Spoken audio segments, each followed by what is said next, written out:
Hello. Today I will be presenting a case study evaluation over Carl Weick's article, Flight Decks.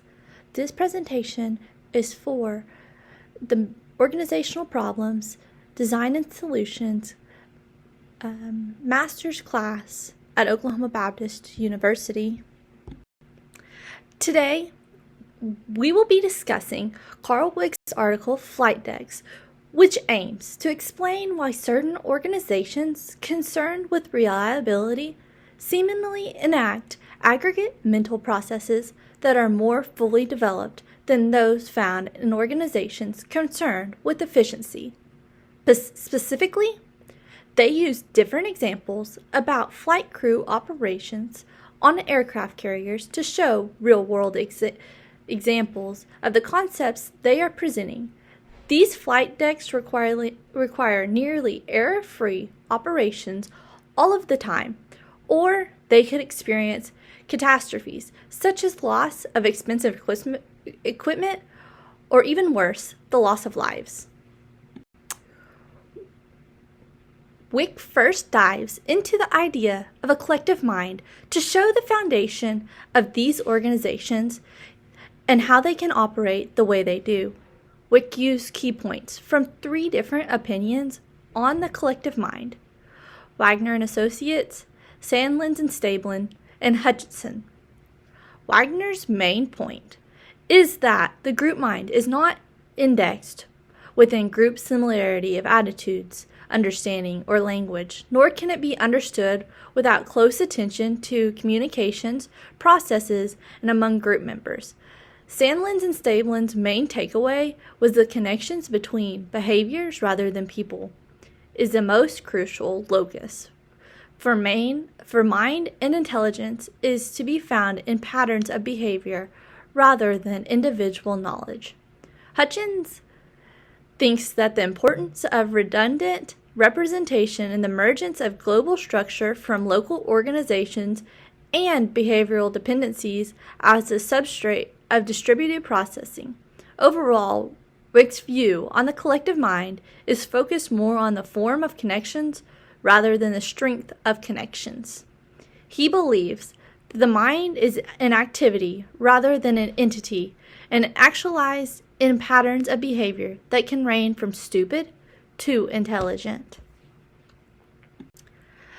Now, I will be talking about group performances in the four defining properties of a group performance, as Weick describes them. Weick identifies four defining properties of group performances. The first is that individuals can create social forces of the group when they act as if they are these such forces. Second, when people act as if they are the social forces, they construct their actions while engaged on a social system of joint actions, then interrelate that constructed action with their system that is envisaged. Third, when the conditions from the second property is met, it creates a system. This system is present in the interrelations between activities of individuals. Finally, the style of activities, heedful or heedless, as well as the strength, will change the collective mind. This slide, we'll be discussing Weick's perspective of a collective mind. The collective mind is conceptualized as a pattern of heedful interrelations of actions in a social system. As Weick analyzes the collective mind further, he investigates these heedful interrelations and how they can vary. Heedful behavior occurs when training and experience are combined with thinking, feeling, and willing. People act heedfully when they act more or less careful, critically, and purposefully. An individual contributes to the collective mind through heedful interrelating. Any variation of heedful interrelating will cause a shift in the collective mind of an organization.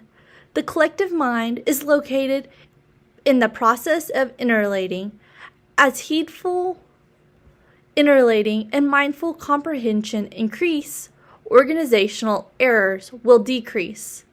That is very important. Weick concludes by saying that carrier operations are a struggle for alertness and that the concept of heedful interrelating helps capture that struggle. By focusing on heed, conduct, and mind, we can analyze complex social systems where fluctuations in the individual's comprehension is consequential. The collective mind is grounded in the individual actions emerging through selective importance, interpretation, and reenactment of the social order that they envisage.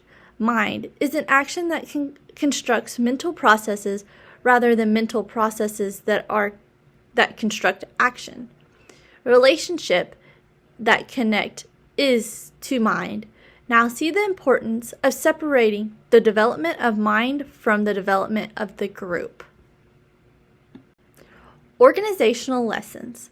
The main point is that the concept of the mind is an important tool when looking at a comparative analysis. The traditional efficiency organizations practice incremental decision making where errors don't convey danger. Single authority rather than multi-layered. Intensity never changes, and they can rely on computation or judgment as decision strategies. This is inadequate for organizations where reliability is the main focus. These organizations operate better because of it. High efficiency organizations have simpler minds than high reliability, like flight decks. We need to increase the individual and collective heed, along with increasing task-related interdependence and flexibility with those tasks so our organizations operate more like high reliability systems instead of high efficiency systems. Smart systems do the right thing regardless of the structure and regardless of the current environment. Reliable systems are smart systems. Organizational forms. Newer organizational forms like networks, self-designing systems, cognitive opoles, and interpretation systems have more capacity for mind than the older ones. Examples of organizational forms are shown on the slide as M-forms, U-forms, and matrix forms. Measuring performance is a concept of mind that suggests we view performance under a different light. Activities, the active task and task structure, group task design, and production functions should be highlighted. Performance can be heedful or heedless. We can view performance as careful versus careless. A change in how accidents are viewed, original thinking that is tightly coupled, and interactively complex systems are dangerous. Even though the potential is high, carriers are relatively safe because of, not in spite of, tight coupling, well-developed foundation built by heedful interrelating through social constructs combats the dangerousness of the organization. Accidents happen because of a breakdown in the social processes and comprehension rather than a failure in technology. It's a flaw in mind over flawed equipment. We believe that the context of this article brings to conversation in the fact that precision is group thinking is important for avoiding in-flight disasters. The collective thought of who the crew leads to heedful interactions. Though efficiency is very important for flights, reliability is much more important because it is better to get from point A to B safely than extra fast. A few of the lessons that we have learned, in conclusion, we realized we needed to create our organizations in a way where they are prepared for problems, no matter how small or big. Creating organizations focused on reliability, heedful interrelations, and the collective mind. Going further, some of these can be related to some of the ideas we've seen throughout this course. Double loop learning ties to the idea of heedful interrelations. Reliable organizations are used are using double loop learning, where efficiency organizations are using single loop learning. Reliable organizations, like air carriers, operate more like a learning organization because the collective mind is prepared for problems and the system is set up to address these problems. In relation to Singe's reading in the fifth discipline, system thinking is the cornerstone of how learning organizations think about their world. Instead of focusing on individual pieces, we need to be able to see what those pieces form. Singe lays out 11 laws for the fifth discipline, systems thinking. The one that sticks out most to me when developing learning organizations is the idea that dividing an elephant in half does not produce two small elephants. It produces a dead elephant. I feel we are too focused on splitting things up and having one team do this and another team do that.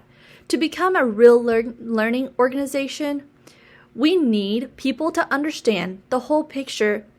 Using this idea of the collective mind, we are setting up our organizations to operate with systems thinking in mind. It's no longer about the individual, but how those individuals' heedful interrelations mold the collective mind. We would like to thank you for your time.